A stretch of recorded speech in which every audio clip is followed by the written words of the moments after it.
પુત્ર હોવા છતાં જે પિતા એકલા પડી ગયા અને અંતે જેને દીકરીએ નહીં જમાઈએ સહારો આપ્યો, શું થયું હશે એવું? જ્યાં પુત્ર જવાબદારી છોડીને ચાલ્યો ગયો ત્યાં જમાઈએ કહ્યું, પપ્પા હવે તમે એકલા નથી. લગ્નની તૈયારીમાં પિતા બધું હારી ગયા. પૈસા હતા, સંબંધો નહોતા. આ એક પિતાની વાર્તા છે, જેને પોતાના દીકરા કરતા જમાઈ પાસેથી વધુ પ્રેમ મળ્યો. અને એ જ વાત આખી વાર્તાનું સત્ય છે. નમસ્કાર દોસ્તો, મારી ચેનલમાં તમારું સ્વાગત છે. મારી ચેનલમાં નવા છો તો મારી ચેનલને લાઈક કરો, શેર કરો અને સબસ્ક્રાઈબ કરો. તો ચાલો શરૂ કરીએ આજની વાર્તા. અમરનાથજી ખૂબ ચિંતિત હતા. તેમની પુત્રી રાધિકાના લગ્નને 2 મહિના બાકી હતા અને હજુ સુધી કંઈ ગોઠવાયું ન હતું. રાધિકાની માતાનું અવસાન થયાને 2 વર્ષ થઈ ગયા હતા અને અમરનાથજી ત્યારથી પોતાને લાચાર અને એકલા અનુભવતા હતા.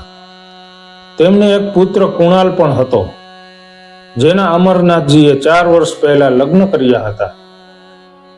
અમરનાથજીને ખબર પણ ન પડી કે લગ્નની બધી તૈયારીઓ ક્યારે પૂર્ણ થઈ ગઈ.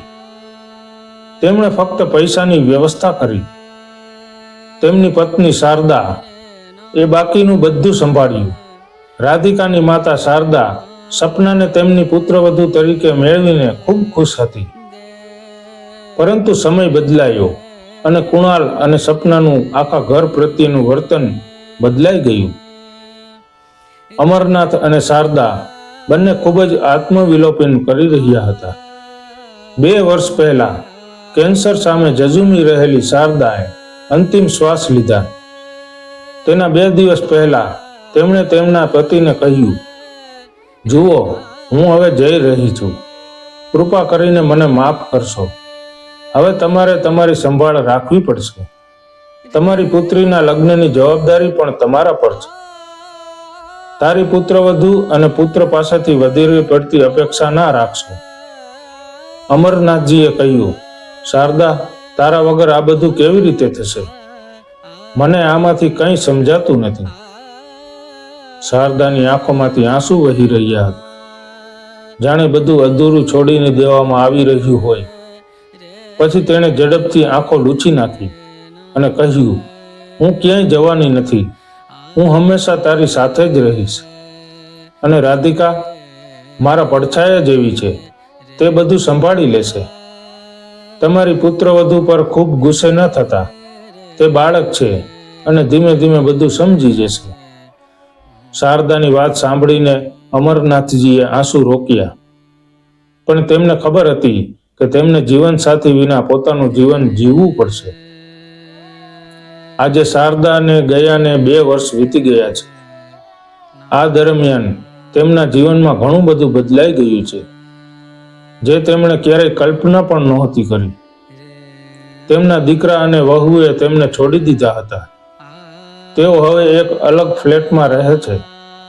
તેમની પુત્રીના લગ્નની ચિંતાએ અમરનાથજીને નબળા પાડ્યા હતા.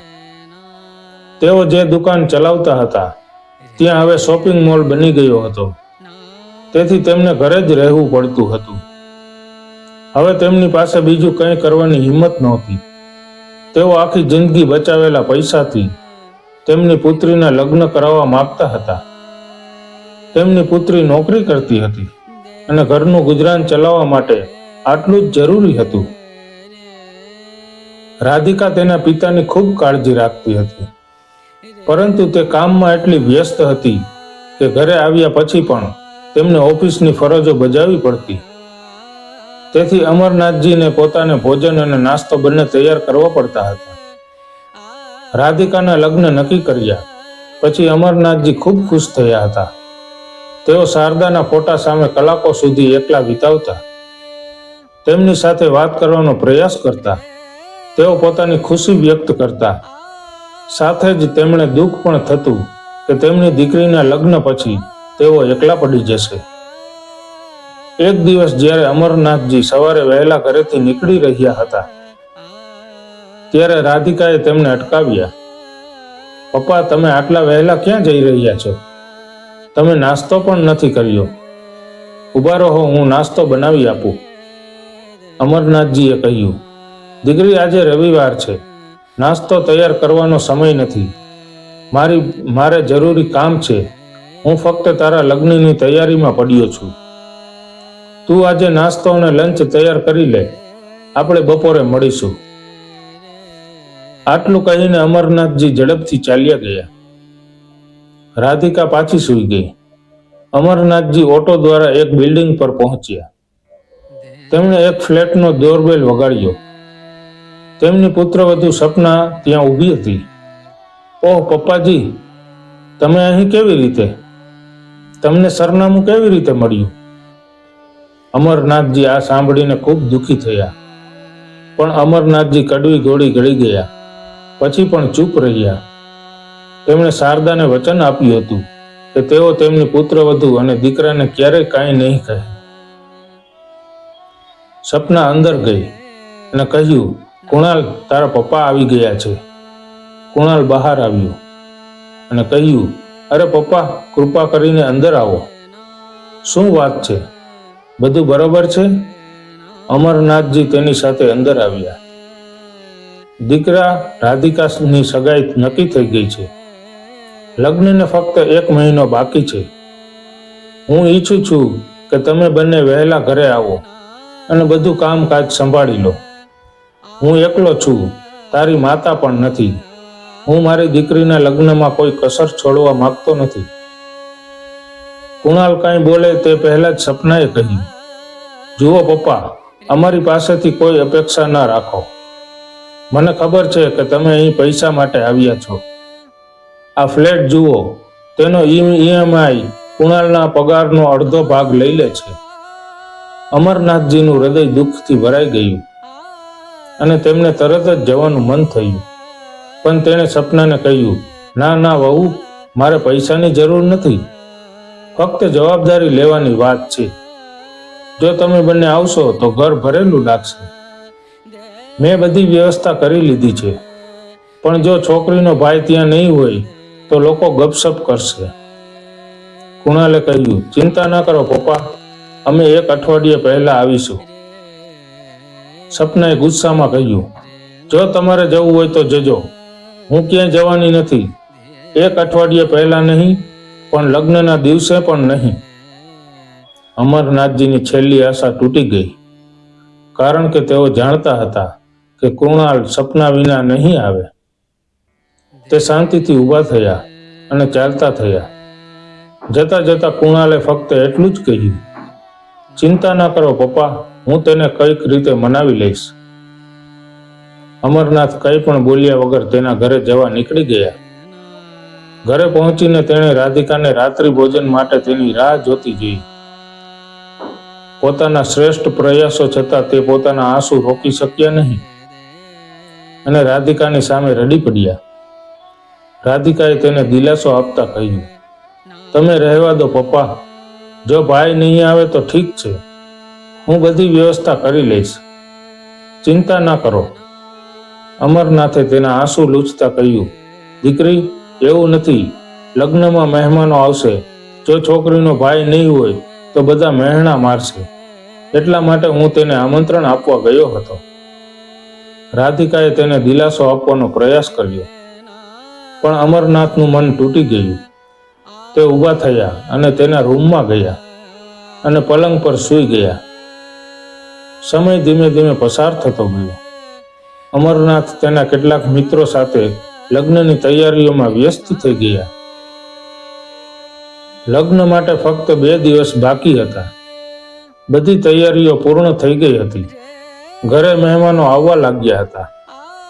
રાત્રે રાધિકાએ અમરનાથજીને કહ્યું, પપ્પા, મેં તમારા માટે કોઈ સાથે વાત કરી છે. તે તમારી સાથે રહેશે. રસોઈ અને કપડાં ધોવાથી લઈને ઘર સાફ કરવા સુધી બધું કરશે. હું તેનો પગાર આપીશ, તમે ચિંતા કરશો નહીં. અમરનાથે કહ્યું, દીકરી, હું હવે કોઈ બંધનોમાં બંધાવા માંગતો નથી. મારા વતી કોઈની સાથે વાત ન કરો. હું હવે અહીંથી જવા માંગુ છું. હું અલગ અલગ જગ્યાએ ફરવા માંગુ છું. રાધિકાએ કહ્યું, ઠીક છે પપ્પા, તમારે જ્યાં જવું હોય ત્યાં મને કહેજો. હું તમારી ટિકિટ અને હોટલ બુક કરાવી દઈશ. અમરનાથે કાંઈ કહ્યું નહીં. લગ્નના દિવસે કુણાલ અને સપના આવ્યા. તેઓએ અમરનાથના પગ સ્પર્શ્યા અને તેમણે હળવા સ્મિત સાથે તેનું સ્વાગત કર્યું. રાધિકા સ્ટેજ પર બેઠી હતી. કુણાલ અને સપના તેની પાસે ગયા, ફોટા પાડ્યા, ખાધું અને પછી ચાલતા થયા. અમરનાથ તેને જોઈ રહ્યા હતા. કુણાલે ખિસ્સામાંથી એક પરબીડિયું કાઢ્યું અને આપવા જતો હતો ત્યારે અમરનાથજીએ તેના ખભા પર હાથ મૂક્યો અને કહ્યું, દીકરા, આ પૈસા તારા ઘરના EMI માટે રાખ, અમને તેની જરૂર નથી. કુણાલ અને સપના બંને ગુસ્સાથી ચાલ્યા ગયા. તેમની પુત્રીને વિદાય આપતાની સાથે જ અમરનાથજી ખૂબ હળવાશ અનુભવતા હતા. બીજા દિવસે બધા મહેમાનો ચાલ્યા ગયા હતા. લગ્ન પૂર્ણ થયા હતા. અમરનાથજી હવે એકલા હતા. એક દિવસ તેમના જમાઈ રાકેશ અને રાધિકા તેમને મળવા આવ્યા. રાકેશે કહ્યું, પપ્પા, તમે હવે અમારી સાથે રહેશો. અમરનાથજીએ કહ્યું, અરે ના દીકરા, હું મારી પુત્રીના ઘરે કેવી રીતે રહી શકું? પછી રાકેશે કહ્યું, પપ્પા, અમે અહીં એક ફ્લેટમાં રહીએ છીએ અને તમારી પુત્રીએ લગ્ન પહેલા એક શરત મૂકી હતી કે પપ્પા અમારી સાથે રહે પછી જ લગ્ન થશે. રાધિકાએ કહ્યું, પપ્પા, તમારે એકલા રહેવું જરૂરી નથી. જો તમે એકલા રહેશો તો હું પણ ખુશ નહીં રહું. રાકેશે કહ્યું, પપ્પા, અમને પણ અમારા વડીલોનો સાથ જોઈએ છે. તમે જાણો છો કે મારો પરિવાર ગામમાં રહે છે. તમારા માટે એક જ શહેરમાં એકલા રહેવું અશક્ય છે. અમે પહેલાથી જ આ યોજના બનાવી હતી અને એક મોટો ફ્લેટ ખરીદ્યો હતો જેથી અમે બધા સાથે રહી શકીએ. રાકેશ અને રાધિકાનો આગ્રહ કર્યો અને અમરનાથને પોતાની સાથે લઈ ગયા. અમરનાથ વિચારી રહ્યો હતો. તેનો દીકરો તેને છોડી ગયો અને તેના જમાઈએ તેને ટેકો આપ્યો. કેવું ભાગ્ય! સંબંધ લોહીથી નહીં, સંભાળથી બને છે. આ સત્યને તમે પણ અનુભવો છો? કોમેન્ટમાં લખો. ક્યારેક ભગવાન પુત્રના રૂપમાં નહીં, જમાઈના રૂપમાં સહારો મોકલે છે. આવી જીવન બદલી દેતી વાર્તાઓ માટે ચેનલને સબસ્ક્રાઇબ કરો.